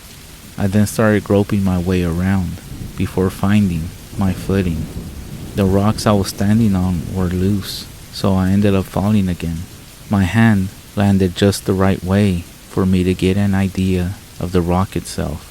It felt so strange. It actually didn't seem like stone. It was too light for that. I picked it up and felt its shape, discovering it to be a bone. I felt around a bit more and found that all of the small rocks I was laying on were actually bones, some of them clearly human. I began trying to crawl my way out before brushing my head on something metallic. I picked it up, finding it to be an old lighter. I gave it a few clicks to see if it worked. I have no idea if it did, since I was terrible with lighters. I never could get one to light up. As I sat there, I felt something brush against my leg. It was a hand. I jumped back, assuming it was her. As I backed away, I heard what I can only describe as a hoarse, weak, wheezing noise. I grabbed a large rock, crawling over it, attempting to rest for energy. I wasn't sure how well I could do with that busted leg bone. As I sat back, I could hear snow crunching from behind me. I listened carefully, trying to see exactly where it was coming from. How close was it? It was in the bone pile, apparently. The footsteps suddenly stopped, as I heard total silence for a few seconds. The wheezing kicked back, more panic sounding this time, like a person who had their vocal cords cut desperately, trying to talk. I suddenly began hearing a different crunching noise. It sounded like bone breaking. It sounded like flesh tearing. I didn't know what was worse, what was happening, or what might be happening, and not knowing was killing me. I had to know what it was. Curiosity was driving me crazy, even though I dreaded what the answer to my question might be. Finally, I decided I had to see. I peeked over the rock, seeing nothing but darkness, of course. But then I remembered the lighter. I gave it a few flicks before finally getting the damn thing to light. When I looked down, I saw her. I now saw the full scope of the bone pile. It was huge. It looked almost like one of those mass graves that genocides and massacres have been known to produce. There were some animal bones too, deer, birds, dogs, but it seemed like it was mostly human bones. As I looked closely, I saw tooth marks on the bones. As I looked up, I saw exactly what she was doing, the exact source of that noise. It was a man. It looked to be a middle-aged man, or at least what was left of him. His body was missing from around his stomach down. She was holding his torso up, devouring him. She was biting off organs and flesh, breaking bone with her teeth, where it had once wore its disguise as a normal woman, attempting to maintain a sort of dignity or beauty. All of it had been mostly been abandoned. Its mouth opened too wide, mostly due to what seemed to be her cheeks missing as she tore off huge chunks of flesh like an animal. She then looked up at me, giving me a frigid look with those eyes. She glared at me, her female dignity returning. She stood, her mouth covered in frozen blood. The man seemed to be fading quickly. His body was blue from frostbite. I have no idea how he was still alive, but he most likely wouldn't be for much longer. As she approached me, she took further notice of the lighter I carried. She seemed to shy away from me when she saw it, like she was afraid of it, but she still approached me, slowly, inching closer. As she approached, I realized what it was. Everything about her was cold. Her body was cold. Her home was cold. Her victims were cold. Her food was cold, so anything with heat must have been something she can't deal with. As she was within arm's reach, I thrust the lighter at her. She quickly backed away before continuing her approach. I tried this a few more times before realizing that I was right. She couldn't stand heat. At this point, I had a crazy idea that I must have gotten from an action movie. I figured that if she was afraid or weakened by heat, I could set her on fire and possibly be done with her for good. As well as I could, I kept the lighter lit up and gently tossed it at her, reaching right into her hair. Her hair, lightly, catching a slight bit of fire before the lighter faded out onto the ground. I couldn't see what was happening, just embers coming from her, apparently burning her hair. I didn't want to stick around. This thing didn't seem to be very mortal, so I didn't want to risk the idea that I had only pissed it off. As best as I could with my busted up leg, I took off running, which actually wasn't very fast, more like limping away, but it was fast enough. I didn't see any really convincing signs that she was following me, but I'll never be sure. Everything after that is just kind of blurry. I have no clue how long I must have been running. It seemed almost like I must have fallen asleep while running, because suddenly I was reaching the highway, staggering out onto the pavement and collapsing. At this point, I blacked out. What happened between then and when I woke up in the hospital was extremely fuzzy. I must have been picked up by somebody at some point, but I don't remember who they were or when they came along. What I do remember was coming to my senses for a few seconds in somebody's car, or it might have been the cab of a truck. The person asked me who I was, and I answered. They asked me what I was doing out in the woods and what happened to me. For all I know, I blacked out again before I could answer. I woke up in the hospital in the afternoon. The doctors and police were asking me what happened to me. I didn't mention the bones, fearing that by doing so, I would end up sending some police officers to their death. I just told them that I had gone for a walk in the woods and became hopelessly lost. One officer asked me about the marks on my body. Apparently, when the woman touched me, she left marks of frostbite on my neck in the shape of skeletal hands. That's when I told them that I had no idea how that came to be. They didn't really seem to press the issue after that. I got home a few days later. I started my job a few days after that. I wasn't really that great in Norwegian, but had a passing knowledge of it. I asked a few coworkers about the woods, about that forest. An older guy told me about the woods being haunted by something, but he didn't really elaborate, and I don't think I really needed him to, since I knew all that I needed to know about it. On some occasions, I feel like I'm still sometimes back there, when I get a sudden chilly draft in my house, and the feeling that I'm being watched. Even in the summer, even after I have moved out the country, which, once again for work, the frostbite she left on my neck left a very visible scar. It still does hurt a little bit, especially on cold, snowy days. I don't recommend ever going there, not even for a second. I don't know what that thing was, where she came from, or if she even survived my attack. I was lucky to have gotten away, because I know that if I hadn't found that lighter, I would most likely have ended up the same as that guy. I do still warn you though, that if you ever do decide to go, I can't promise that you'll do any better than I did. And to all the men out there, if you ever see a naked woman out in the woods, don't ever approach her. As a matter of fact, run, turn the other way, and run opposite of her as fast as you can.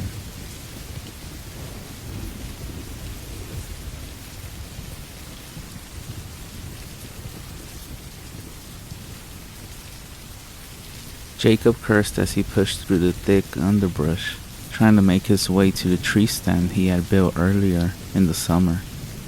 He was for sure that this location would give him a good sight to the neighboring field, in which he frequently saw large herds of deer. This was going to be his year, and he was sure of it. This is the year that I bring home my trophy buck, he told himself, as he recalled the events of the day so far. He had awakened at 4:30 a.m. He began to get ready for the long day in the woods, on the backside of his farm. His first order of business had been to locate and rescue his gloves and camouflage hunting gear from whatever undisclosed area of his home that his wife had hidden them. He was gonna need them this morning to protect him from the bitter cold November morning. How could it be this cold, this early in the year? He wondered as he started to work on his second task of the day, which was to make a breakfast that would stick to his ribs long into the day.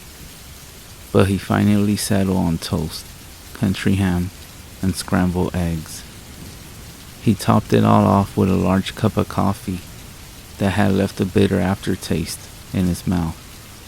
In fact, he could still taste it. After this, he packed himself a cheese sandwich for lunch.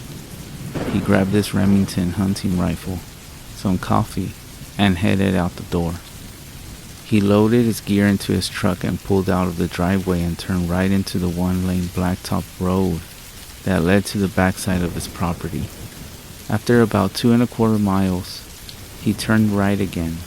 He had to travel about half a mile down that pitiful rut-filled excuse for a road when he came to his desired location. He then got out of his truck and loaded his gun and walked off into the woods. 10 minutes out of the truck and he was already cold, and it was made worse by the cloudy, overcast day and the wind that was blowing through the trees, making all the leaves rattle like dry bones. Oh well, he thought, it's gonna be a good day anyway. especially if I bring home a big one. Jacob took about 10 more steps when an uneasy feeling began to creep over him. He felt as though someone had stepped over his grave. He got the distinct feeling that he was being watched, but by whom? This was, after all, his property, and it was posted. No one had permission to be on his land. He had to be alone, but if he was alone, why couldn't he shake this eerie feeling that was scratching at the base of his skull? Something was off today. There was a silence in the forest. No birds, no insects, only the sound of the wind in the trees. Convincing himself that it was nothing more than a case of nerves, he continued to press on until he came to a clearing not too far from his tree stand. Stepping into the clearing, Jacob saw the remains of what appeared to be a large deer, but he wasn't quite able to make out what he was seeing from this distance because the sun wasn't completely up yet and the forest was still covered in shadows. Jacob then walked closer to get a better look and found that he had been correct. It was a deer, a large 8-point buck in fact. Looking at the remains, he felt a sense of dread come over him, and icy fingers dance along his spine. Something about this kill just didn't seem right. The throat was completely torn out, and the stomach was ripped open. Plus, also several of the internal organs were missing. This definitely wasn't a coyote kill, and no hunter would have done this. They would have taken the head to have it mounted. What could have done this, he wondered. A fear like nothing he had ever experienced before began to wash over him in waves. What is going on? He thought. At nearly 225 pounds and well over 6 foot, he wasn't one to give in to fear, but now he couldn't seem to calm down, and his heart was beating like a trip hammer. That feeling that he was being watched was getting stronger by the minute, and he couldn't shake the feeling that he was moments away from a bad situation. He slowly started to back away from the mangled body and head back to his truck and back to safety. No more than 6 steps into his journey, his blood turned to ice in his veins as a deep, guttural scream shattered the eerie silence and what was left of his courage. He had grown up on the farm all of his life and had been an experienced hunter since he was a child. He was familiar with every animal in the part of the state. Fear now gave way to stark terror as he chambered around into his Remington rifle and turned around only to find there was nothing behind him. His mind raced with confusion, and he was confronted with a million thoughts at once. What should I do? What could it be? Should I run? Am I gonna die? His survival sense kicking into overdrive. Jacob decided to continue on his previously contrived plan, which was to get to the truck and get out of there. Slowly and cautiously, he made his way toward the perceived salvation of his vehicle, silently praying every step of the way. With 300 yards separating him from his only avenue of escape, Jacob began to hear heavy footfalls off to his left. He could hear the crunching of withered leaves, sticks, and the breeze that littered the forest floor. Summoning every ounce of courage that remained within him, he forced himself to look in the direction of the noise. And that is when he saw the dark silhouette that followed him through the forest. Quickening his pace, he redoubled his efforts to reach the truck and get to a phone and call the sheriff, the game warden, or anyone that would listen. He couldn't tell what it was that was stalking him, but he could clearly see that it towered more than 7 feet and was incredibly massive. Jacob couldn't help but think that he was about to become a national statistic, a person who left home under normal circumstances, and just disappear without a trace. How many people, he wondered, go into the woods and just vanish, and the authorities just assume that they have become lost, injured, or been the victims of animal attacks, with their bodies never recovered. Please, God, don't let that happen to me, he told himself as he drew closer and closer to his truck.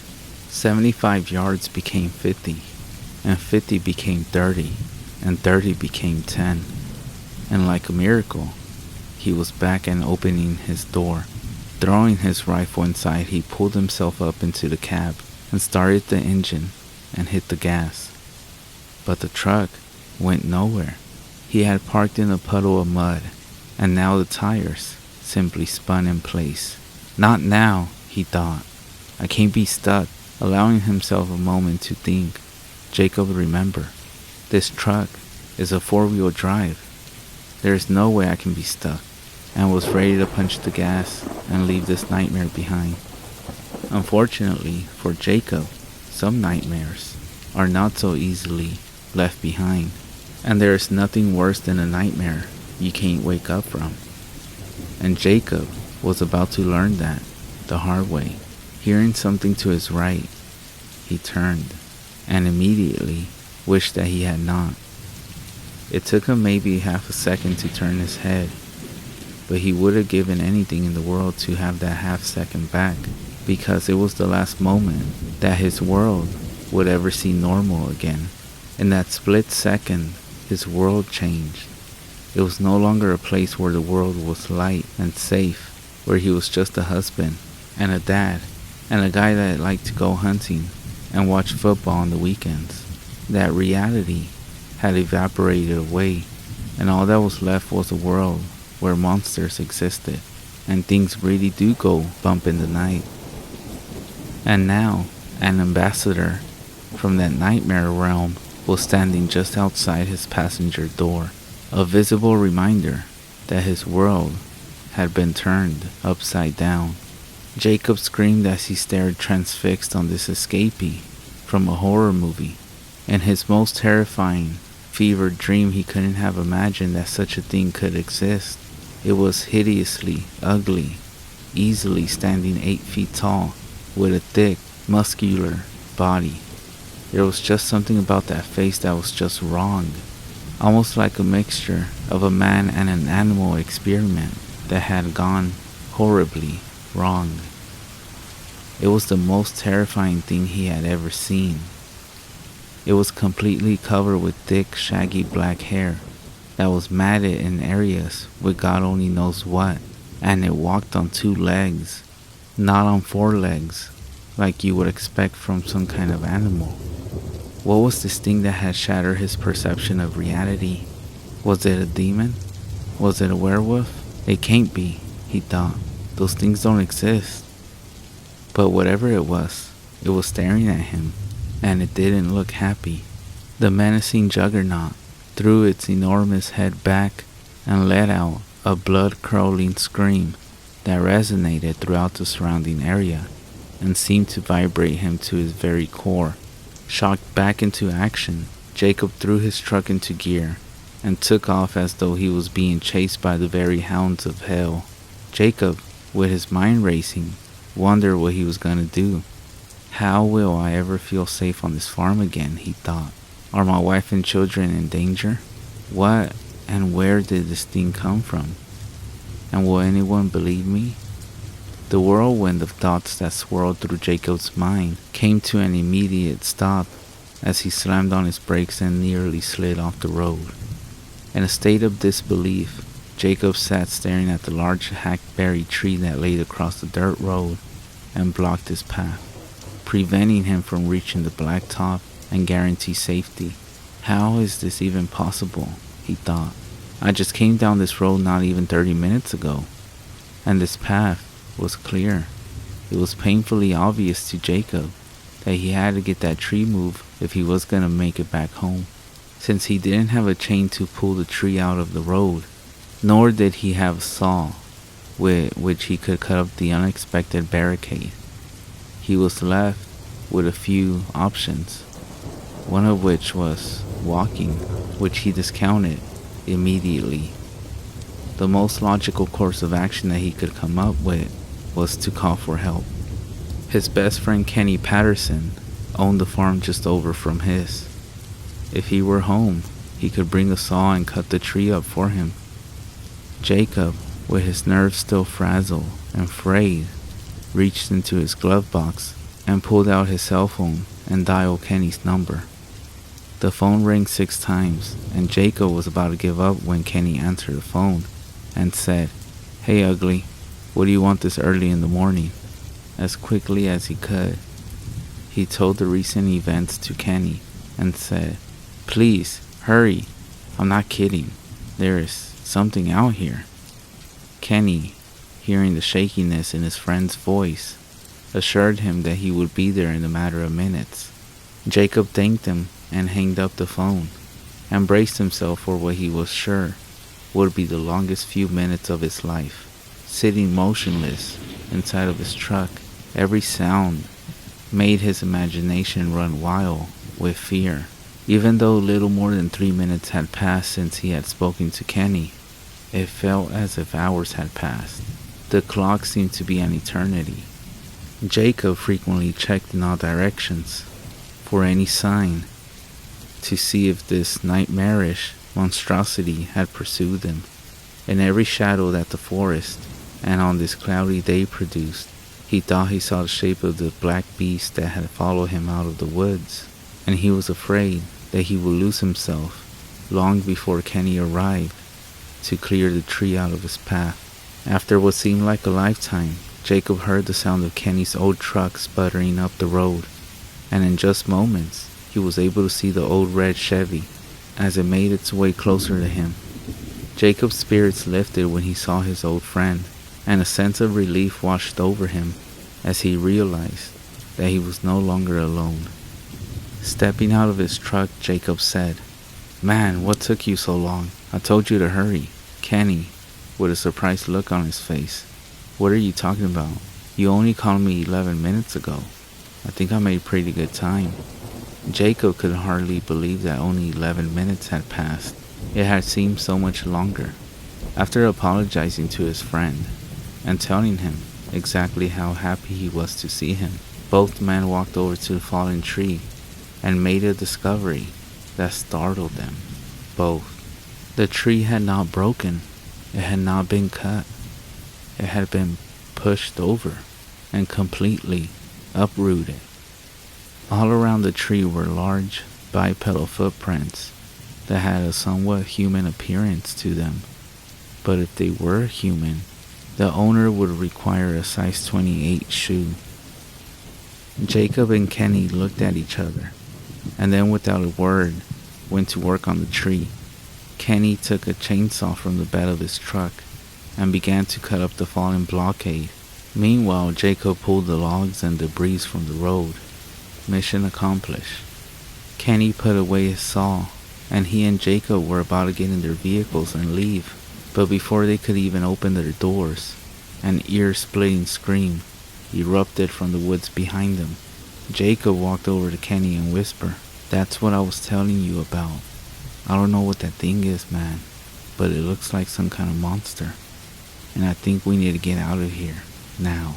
Kenny looked as though the blood had drained completely out of his face, became very pale, as he said to Jacob, "Jacob, man, I never mentioned this to anyone before now, but over the last few months, that thing has been killing off a few of my cows. Their throats are usually torn out, and the bodies are mangled and broken. I didn't want anyone to accuse me of being crazy and making stuff up, so I never said anything about it. But that's the reason I rushed over here when you called. I actually heard that sound a few times off in the distance at night, but never this close. So I think you are right, old buddy. It's time to go."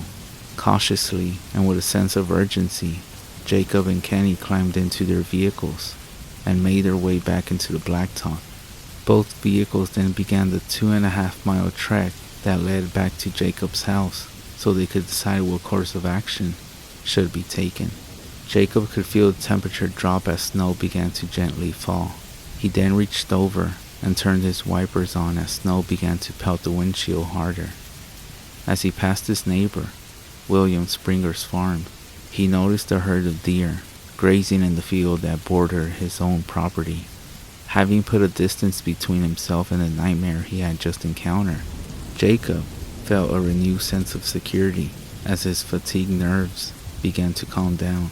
Not willing to let this opportunity pass him by, Jacob turned on his hazard lights and pulled to the shoulder of the road and signaled Kenny to do the same. Kenny knew what Jacob was thinking as he pulled in behind him and turned his ignition off. Getting out of his truck, Kenny said, "What are you doing, man? We need to get out of here now." Jacob said, "I know, and we will. In just a minute, man. I just can't turn this down. I have to take the shot. That's a 6-point buck standing there. It's not the trophy that I wanted, but at least I won't end up going home empty-handed. And after what happened this morning, I think I deserve a little something good. Alright, just take the shot so we can go. I still don't feel right about this," Kenny said. Jacob steadied his rifle across the hood of his truck. He zeroed in on the buck and was getting ready to fire. That's when he heard Kenny make a gasping noise and whisper, "Oh my God, what is it, man? What's wrong with you? Raise your scope 3 inches, he said. Raising the scope, Jacob immediately saw what had been the cause of Kenny's alarm. Standing just outside the tree line in the edge of the field was the creature that they had left behind. Not even 5 minutes. Was this thing following them? Was it after the deer? What was it doing? Jacob watched the creature through his scope for a full 30 seconds before it even moved, and when it did, it ignored him and the deer and started to walk towards William's barn that was just about 500 yards from where the woodland demon had been standing. Jacob called out to Kenny and said, "Kenny, call William and tell him that there is something trying to get into his barn. I know he has livestock in there, and if that thing gets in it, it will kill all of them." Attempting to get rid of this monster, werewolf, wendigo, or whatever it was, Jacob fired a shot, but missed. The creature turned towards them and glared at them through red, hate-filled eyes, and then began to run towards them at full steam. Kenny, who was still on the phone with William, screamed at Jacob to get in his truck and go. Jacob did as he was told, and Kenny followed right behind him. Starting their trucks, Jacob and Kenny both raced to Jacob's house as though they were driving on the NASCAR circuit. Arriving at home, Jacob, gun in hand, ran inside to get a phone book so that they could call the game warden and the police and get some kind of animal control out there to get rid of this thing. Jacob had just stepped out of his front porch when they heard gunfire coming from over at William's place. Dropping the phone book and running back inside, Jacob grabbed his 12-gauge shotgun and some shells and handed them to Kenny, who took little time in loading it. Jacob and Kenny, now locked and loaded, walked together to their truck and got ready to mount up a rescue for their neighbor William. Simultaneously, both of them stopped in their tracks as a familiar but uneasy feeling crept over them, and Jacob's 2 German shepherds began to whimper and ran under the front porch to hide. Kenny, whose throat had gone dry as a bone, whispered to Jacob and said, "I have a really bad feeling about this." No sooner had the words escaped his lips, they heard a scream erupt from the forest off to the right, and the creature exploded from the trees in front of them. Until now, neither man had been able to fully appreciate the colossal size and scope of the beast, but standing less than 30 feet away from them, they were almost overcome by the sheer magnitude of it. Jacob had seen it up close earlier from his truck while sitting down, and had guessed the height at maybe 8 feet. But now, standing there, looking up, he could tell that this fellow was 8.5 or 9 feet tall, and would tip the scale at 800 to 1,000 pounds. It had inhuman long arms that were easily seen beneath its long shabby black hair, which covered it from head to toe. The chest was larger than a 55-gallon drum, and there was little doubt that it could have pulled the arms off an ape, and now it stood there, staring at them. Jacob and Kenny both opened fire without hesitation. The creature screamed with rage as the bullets tore into its massive body, knocking it to the ground, but not killing or seriously injuring it. Jacob and Kenny watched speechless as it crawled into the tree line, struggled to its feet, and limped away. Jacob ran back to the porch and grabbed the phone book and called the local game warden. Nearly 2 hours later, Gene, the local warden, showed up to take their statements and told them that he had been called out to answer numerous such reports in the area, but he wasn't sure what to make of all these reports. "Guys," he said, "I don't know what to tell you. There is no animal in this area, or any area for that matter that fits your description. I'm not saying I don't believe you, I just don't know what it is." Jacob, whose face was reddened with anger, said, "Come here. Here's the blood from where we shot it, and here are the footprints." A look of complete confusion washed over Gene's face, and he asked if they would care to go with him as he tried to track it. Jacob and Kenny agreed, but they said they weren't going without a gun. Gene stated that he planned to take his gun as well. All three men loaded their guns and set out following the tracks and droplets of blood that had fallen on the leaves. They followed the trail for about a mile until arriving at a creek that was located deep in Jacob's woods, where the tracks that they were following were joined by others just like them. Some were smaller, but at least one set was larger. Deciding that the safest course of action would be to return home, they all went back to Jacob's. None of them gave up the idea of staying out in the woods longer, since there was now apparently more than one creature, and the cloudy overcast day made the forest seem even darker than it would normally be this time of day. Back at Jacob's, Gene informed them that there was nothing left that he could do but file it under an unknown animal sighting, which made both Kenny and Jacob anything but happy. Jacob and Kenny spent the next couple of days trying to warn their neighbors to use caution when they were out in the forest. Most of their friends just laughed at them and said they had most likely just seen a bear or something. No one believed them except William, who had also seen it himself the same day they had.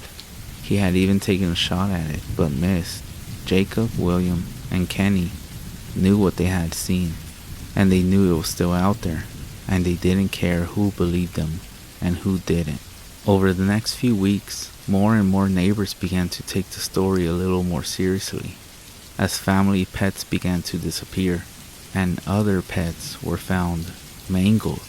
Other farms in the area began to find their cows and other livestock torn open, with their throats ripped out. Just a week after shooting the creature in his yard, Jacob's own German Shepherd was found dead, with its throat torn out, and it was hanging across a limb in a tree in his front yard. It almost seemed like a revenge killing. A few days later, one of William's new animals died the same way. Some people in the area still don't believe. They think the whole story was made up. But Jacob and Kenny know that there is still something out there in the forest.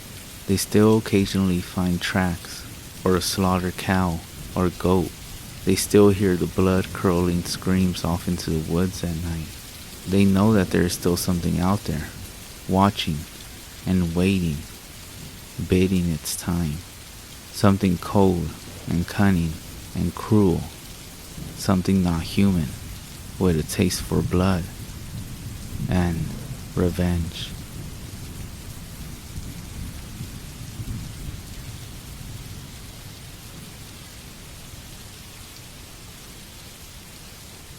When I was younger, around 14 to 15 years old, my family used to camp at a state park. Every night, my friend and I would walk through the woods. We would call this the ritual. On this night, we decided to walk further into the woods than usual. Of course, we had flashlights, which would help us navigate through the woods. Part of this ritual was to turn them off as we walked through the night. We were about half a mile from the nearest campsite when we heard soft whispering behind us. Obviously, we hit the flashlights and spun around. We didn't see anything, so we kept walking, and then we hear it again. This time, we stop and look around before we decide to head back to our campsite. Then, we see what's whispering. It's a woman crawling on the ground, whispering just random words. What she was wearing was all black, and she was covered in dirt. When she sees that we notice her, she stands up and says that she is looking for her campsite.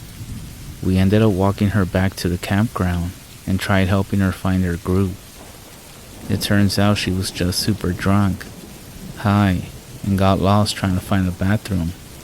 Her friends didn't even notice that she was missing, and if we didn't go that far into the woods that night, we would have been lost all night. It's pretty creepy now that I think about it.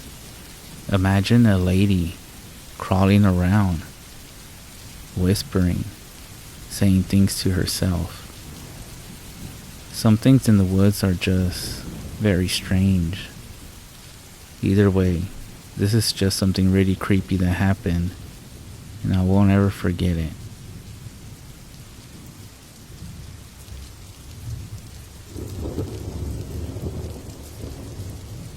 I live in a small town surrounded by mountains and a forest, so camping is almost a weekly event, even in winter. The one camping trip that I can't forget is when me and my friend broke off from our group, which were other 16 and 19-year-olds, to camp by a better fishing spot about a mile away. We only brought one tent for the group. I couldn't sleep because I had the feeling something was watching us. I assumed it was a mountain lion, which isn't that big of a deal, considering their behavior. So I just forgot about it and threw some more logs on the fire. I looked up from the fire, and under the light of a full moon, that's when I saw it. There was a man standing at the edge of the clearing, about 80 yards away. I was frozen and couldn't take my eyes off him while he just stared back. He walked off in the opposite way after about a minute or two. I doubt he had any good intentions, but I sat there holding my friend's firearm throughout the night.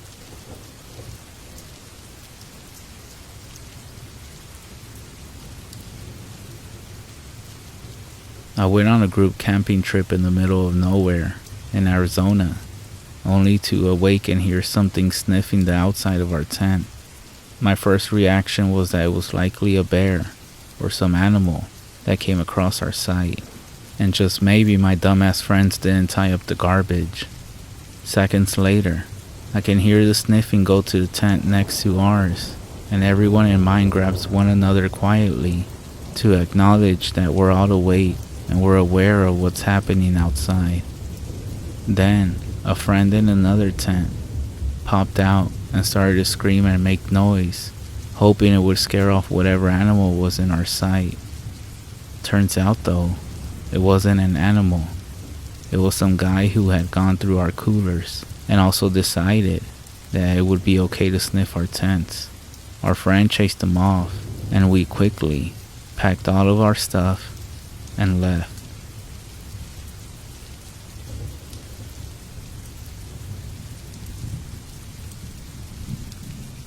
The creepiest thing that has ever happened to me was when I was camping with my best friend.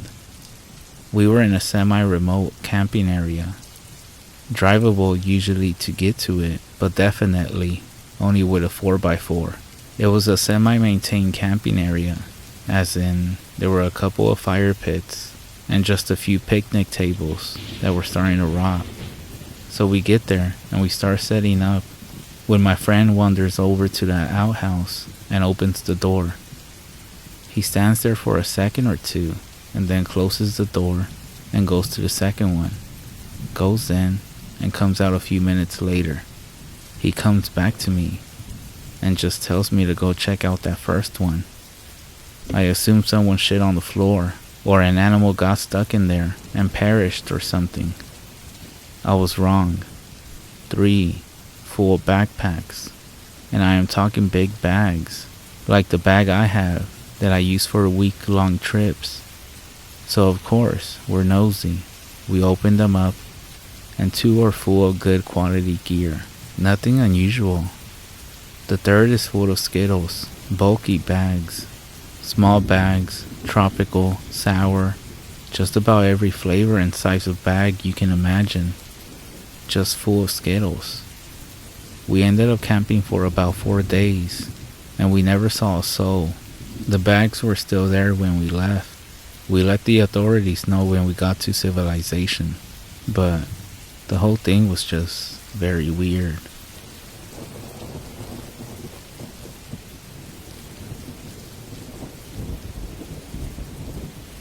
We went to Guatemala with my girlfriend. We did a 3-day hike through the jungle to Tikal. We slept in a tent at 2 tiny ranger campsites deep in the woods. During the second night, a massive thunderstorm was coming down above us. At 4 a.m., I woke up and heard some male voices and left the tent to check them out. 2 guys with rifles approached me. I told my girlfriend to stay in the tent because, of course, it's scary. She didn't comply and joined me. Turns out those guys were local hunters looking for shelter in the camp. I did offer them coffee. They were more than happy. About 30 seconds later, the storm got so intense that a huge tree ended up falling, and it fell right into our tent. If I had not left to check out the guys, or even worse, if my girlfriend would have listened to me, we would have both been dead by now.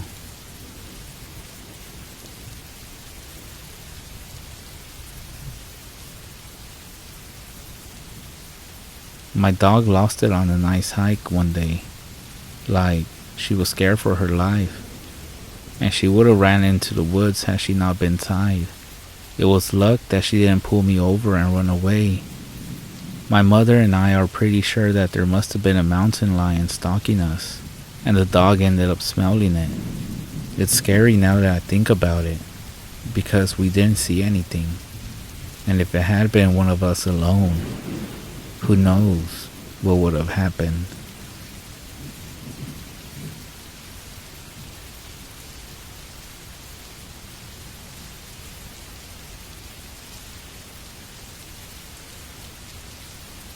My grandfather told me a story once, as we sat around a campfire in his backyard in the cool night of the Arizona desert. The horizon was clear, and each star twinkle in a purple sky, with a full fat moon hanging low over the mountains. His voice was raspy, the result of a lifetime of smoking cigars and drinking whiskey. The fire danced and shined across his wide dark eyes as he settled into his seat, ready to tell his story. Way back when I was a boy, about your age, I lived outside a reservation with your great-grandfather. He had returned from the war and set about raising horses and cattle on a 100-acre ranch settled between a brambly mountainside with good dirt for growing thorn brush and not much else. One night, my mother was sick, and Pa and I took a trip into town, about 50 miles away, straight through a dry desert, over a washed-out creek and some old abandoned farmsteads. Pa and I were driving in an old Ford pickup truck. I remember it was dark out, inky and thick, with only the lights of our old truck lighting up the road.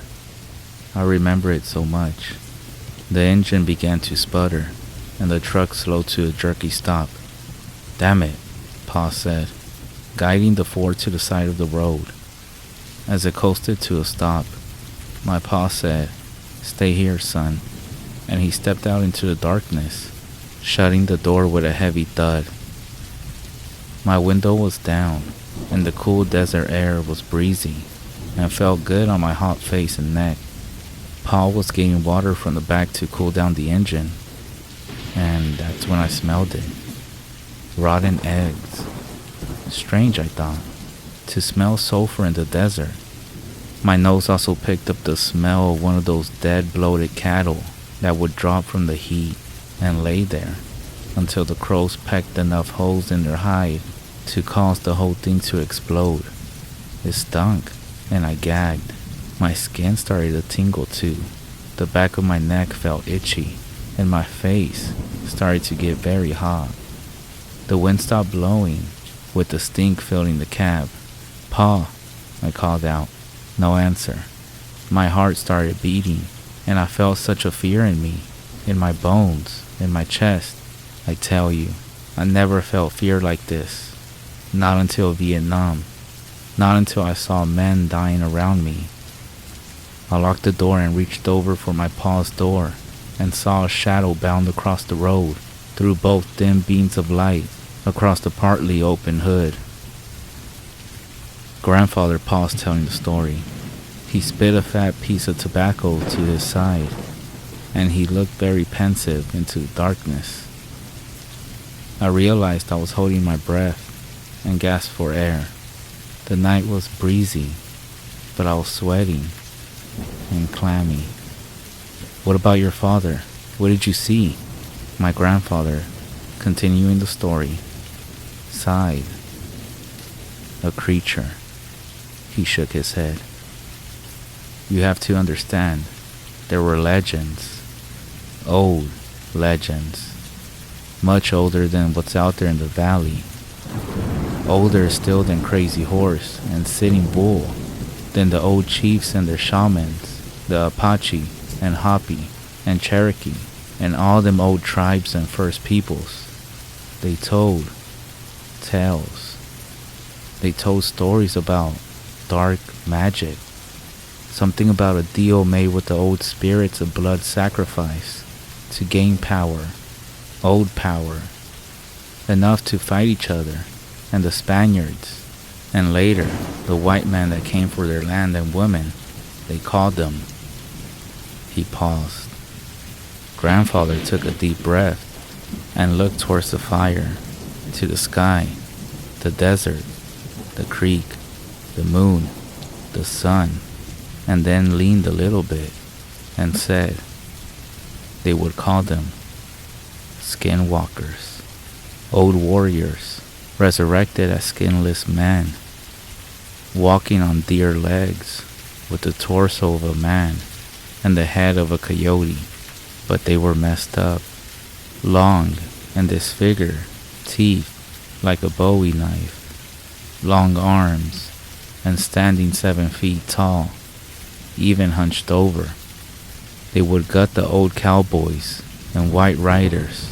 They'll run through the bullets, part the Spanish armor like it was a potato sack. And boy, could they change their voice to match a person you knew or might know." And that's what I saw, big and fast. Only for a second, it ran across the road, gray and molted, muscle flexing under its legs, clumping on the road, stringy muscle hunched shoulders. And it turned, looked right into the cab, and looked at me, right into my eyes. And I swear, it grinned at me. I sank into my seat. In fear, shaking, I knew my death was coming. I smelled ozone and brimstone. The air felt like right before the lightning comes and blows a tree to smithereens, charged and full with power. I yelled for Pa, but no words came out, just a dry squeak. I started to shake as my grandfather told his story. He was still here, so I knew he lived. But the supernatural always fascinated me, and even now, I felt the force of his words. The real power of skinwalkers was trickery. Sure, they could change their voices, but also their skin. That's why the gods took their hide, so they could take others. Not for long, the legend says. maybe an hour, before the soul of the skin that they were wearing would come looking for their mortal shell before going to whatever hell awaited them. Even though I think that getting skinned alive was hell enough. A minute passed in what felt like a lifetime. 1 second in 1,000 years. My father's door opened, and I jerked my head to the left, putting up my hands to fend off an attack. "Son, it's me," my father said. Before climbing into the cab, he got the steering wheel and pulled himself in an awkward way, jerking himself into the seat. I cringed into the corner. I looked at him. I looked hard. Your great-grandfather was a good man. Treated me and my mom right. He fought the Nazis and saw the worst of man in Poland when he freed all those camps. And now, I was taking his measure. Is this my father? Do I make a run? Or do I die? Is it him or not? Let's go get that medicine for your mom, as he pulled the truck into gear and pulled it out into the road. And our trip resumed. I guess it was him after all. But how did you know? Was it because he said something about your mom? I knew, because out the window, out the corner of my eye, I saw that same beast running 50 miles an hour right next to our car, looking at me with those yellow eyes and grinning mouth. I looked and saw it, hunched and angry, running next to us. My pa kept his eyes on the road, looking straight ahead. "Son," he said, "don't look at it." That's how I knew it was my dad. He knew what to do, and he kept telling me to just keep looking straight ahead and to not look at whatever was around us, running. He then told me that by acknowledging its presence, you give it power. That's where my grandfather finished the story. I kept staring at him, but by this time, he was just looking straight ahead, looking around me, and said we should go inside. As we went inside the house, he then told me to not ever mention skinwalkers. He also said that speaking their name out loud or mentioning them at all, even in text, even in stories, even if someone else is telling you a story, is supposed to make them aware of your existence.